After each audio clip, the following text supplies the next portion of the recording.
In those days Deng Xiaoping a word, turn the tide vigorously, stabilize political power, black cat or white cat, which could catch mice will be a good cat. Let some people in some areas get rich first. This sentence is tantamount to the government and the people signed a contract. Party A promises to improve Party B's economic life. And Party B agreed to let Party A continue to govern. The tacit agreement between the ruler and the people can be called Deng's covenant. During the more than 30 years of reform and opening up that followed, Party B basically accepted all kinds of political turbulence. Because the economic life was indeed constantly improving. Time has come to 2012, Deng's covenant has been a severely challenged. Although the economic life of Party B is still improving, even at an unprecedented speed, no one knows that the largest piece of economic fat produced under the Deng's covenant actually falls into Party A's pocket. Party B starts to ask a common-sense question, is China that rich? So rich to Party A to take away so much fat meat and I still have house, car, and deposit? Is my property real? Is it secure? Let me give you an example. A 40-something vice president of a state-owned financial company, let's just call him Mr. Li. He owns 2 properties in Beijing, with a market value of 10 million yuan RMB. He has millions of yuan in savings in the bank, and husband and wife earn 50,000 yuan a month. In any other country, the 3 members of Mr. Li's family should all be small rich people, and they should have no worries in this life. However, Mr. Li has a high sense of insecurity about his future life. He does not even know whether his wealth will be still his in 10 years' time, and how much it will still be worth. The point is that Mr. Li is still a party member. Mr. Li's uneasiness and skepticism represent some of region and some of people who first became rich over the past 30 years or so. If even this group feels the same way, not to mention the insecurity of being in most of the region, most of the people. In the reality of the power structure of Party A, is Deng's covenant black cat or white cat in 30 years? After some people in some areas become rich, what should be done next? Deng Xiaoping left the problem to the posterity. After Xi Jinping came to power in 2012, the plan was to governing the party and fighting corruption. Governing the party and fighting corruption is not a new plan, because it has been shouted for 30 years. And the result is that the more the governing, the more corrupt, the more fight against corruption and more corruption. Corruption is out of control, some blaming it on hitting flies, not tigers. But others have pointed out that corruption has been the driving force behind the economic takeoff of the past 3 decades. And that without the lubricant of corruption, China's economy would not have risen.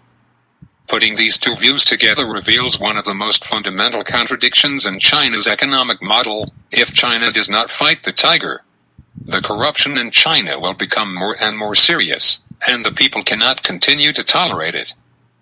But if striking tigers, the deterrent effect will make the operation of the country's economic machinery lose its lubricant and shut down. In fact, Xi Jinping's 2012-2017 leadership team is caught in this dilemma. Xi Jinping's fighting the tigers without limit and has removed the top leaders such as Zhu Yongkang, Xu Caihu, and Guo Bojiang, as well as several incumbent members of the political bureau of the Central Committee, numerous provincial and ministerial cadres, as well as a number of serving members of the political bureau of the CCP Central Committee and numerous provincial and ministerial cadres. The people have seen their boldness and determination, but the chilling effect of its factional connections also plunged the state administrative machinery into the overall inaction. Obviously, after more than 30 years of working under the power structure of China, the Deng's covenant has come to an end in 2 respects. First, even a part of the pre-rich class in some parts of the country have begun to feel a strong sense of insecurity. Second, fighting the big tigers to solve the problem of structural corruption has been caught in a dilemma. At present, China is in urgent need of a new treaty for both Party A and Party B. This task falls to Xi Jinping. We can call it Xi's covenant for the time being. Xi's covenant must cover several aspects. 1.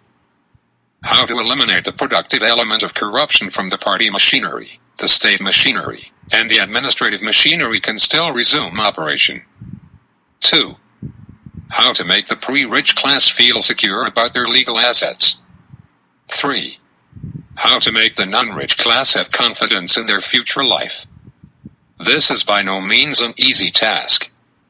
As Professor Sun Liping of Tsinghua University, he's Xi Jinping's doctoral dissertation advisor and known as the national mentor, said in a recent article, Xi Jinping's reforms have fallen into two traps, totalitarianism on the left side and rich on the right side. The article said, in order to suppress the rich and powerful group, it is easy to take the road to totalitarianism. But if the rich and powerful group gain the upper hand, it is likely to be another war of plundering the wealth of society and the people. Either way, the outcomes are unthinkable. China's overall politics, economy, and society, in essence, are again in the situation that Deng Xiaoping faced that year. However, this time the situation is even more serious. Whether the rationality of party as ruling can be sustained or not depends on the content of the Xi's covenant proposed by the 19th CCP National Congress this year, and whether Party B agree the bill. But now judging by the Xi's government's increasingly heavy-handed repressive, unless he returns in time, the people will not be able to pay for his new treaty. The next 10 years will be a critical period not only for world civilization, but also for Chinese civilization. Remember and don't forget. God bless the world.